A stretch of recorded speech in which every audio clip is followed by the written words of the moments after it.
ମୋନାଲିସା କହିଛନ୍ତି ଯେ ମୁଁ ବାହାରିଲା ପରେ ଲକ୍ଷ୍ମୀ ଛାଡ଼ିଗଲେ, କ'ଣ ସତ କଥା?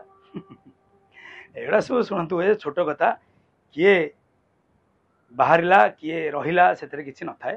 ଏ କଥାରେ ମୁଁ ଉକ୍ତି ରଖିବା ଉଚିତ ନୁହେଁ ଯେ ଆମଦାନୀ ନେତା ଏ ଯେଉଁ ୱାର୍ଡଟା ସବୁ ଦଳରୁ ସବୁଠିକି ଯାଉଛନ୍ତି, କିନ୍ତୁ ନବା ବେଳେ ଭାବିବା ଦରକାର ବିଜୁ ଜନତା ଦଳ ଗୋଟେ ପିଲାକୁ ନେବେ ଏମିତି ସହଜରେ ନେଇପାରିବେ, ଗୋଟେ ସହଜରେ ଯାଇପାରିବେନି। ଆପଣ ଟ୍ରାଏ କରନ୍ତୁ, ଆପଣ ଗୋଟେ ଯିଏ ଦେଖ ସେମାନେ ଅବଜର୍ଭ କରିବେ ତାକୁ, ଇମିଡ଼ିଏଟ୍ ମାନେ ତାକୁ ଇମିଡ଼ିଏଟ୍ ପୁରା ତାକୁ ବାୟୋଟା ଦେଖିବେ।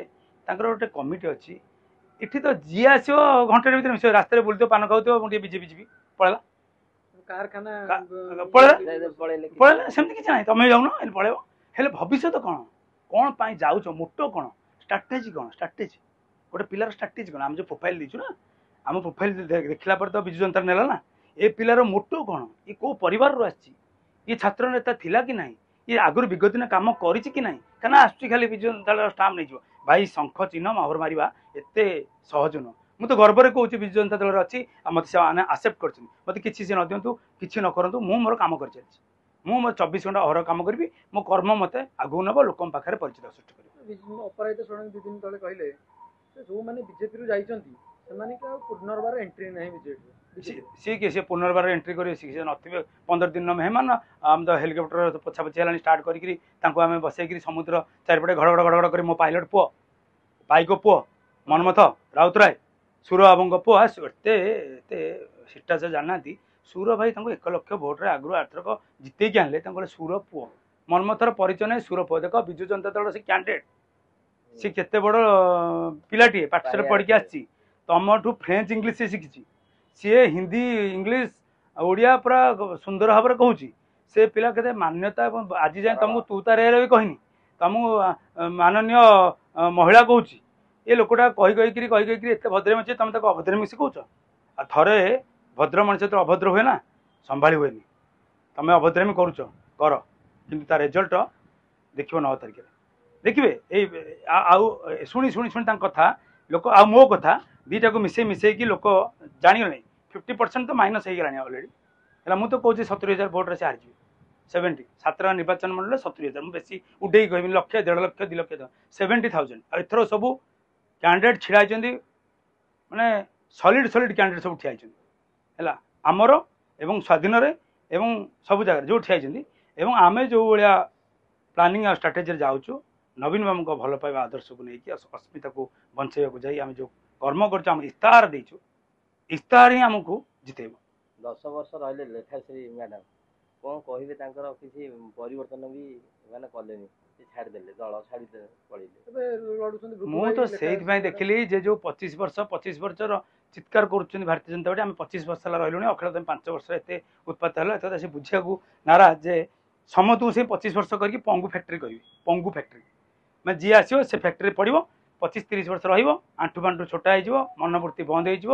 ତାପରେ ତମ ନିଜ ଭିତରେ ଝଗଡ଼ା ହେବେ, ଘରୁ ପଳେଇବେ, ଘରୁ ଗଲେ ବି ସ୍ତ୍ରୀ ପାଟି କରିବ, ଛୁଆ କହିବେ ଆଉ କୁଆଡ଼େ ଯାଇଥିଲ, ରାଜନୀତି କରିବାକୁ ଅଛି।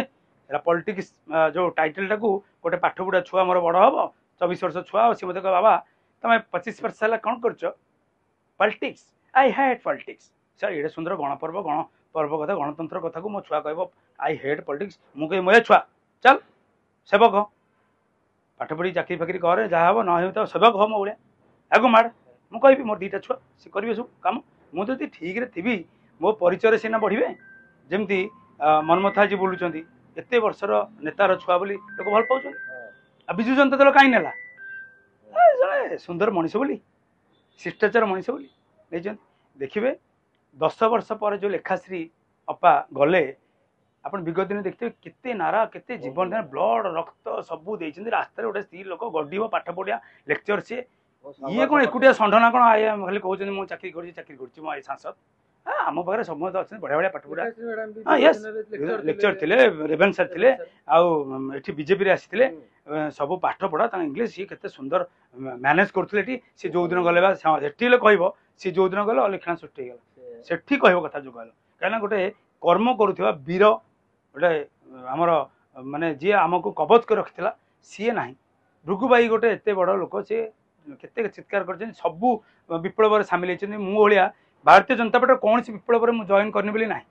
एमाने कहले अप्रत्याशनिक पिला न भारतीय जनता पार्टी मते धोखा देछि Bharatiya Janata party good book रे से लिखी ना को पिला कौन कर तो कैमेरा ना तो पेज ना तो जो आईटी सेल ना आईटी जो सेल अच्छी 52टा व्यू आ मु गोटे कथा कहले 86 के गोटे कथा कहले 1 के एथर कौन है कि आईटी सेल से काम कर जोटी सोशल मीडिया ना जोटी मीडिया ना से जोटी सिस्टम ना आम देखो जाकि शंख भवन देखिए सब सेक्शन ये 25 वर्ष है ये 10 वर्ष है सरकार कौन सेंट्रल सरकार गोटे ऑफिस करना भूत कोठी 2टा गणेश बस बारंबार कह 2टा गणेश आज्ञा जंगू मंगू से 2 जन गणेश महाप्रभु बसिक कथा होती आज गंडगोल करदे आज आ देहर लगी आज ता देह लगी 2 जन गणेश आप इमिडिएट जी भाई पार्टी ऑफिस भी पशे 2 जन गणेश फटो उठेबे ये जो मन फटो उठे मो कथार पकेबे है 2टा गणेश आम चाहतु जगन्नाथ बसचंदी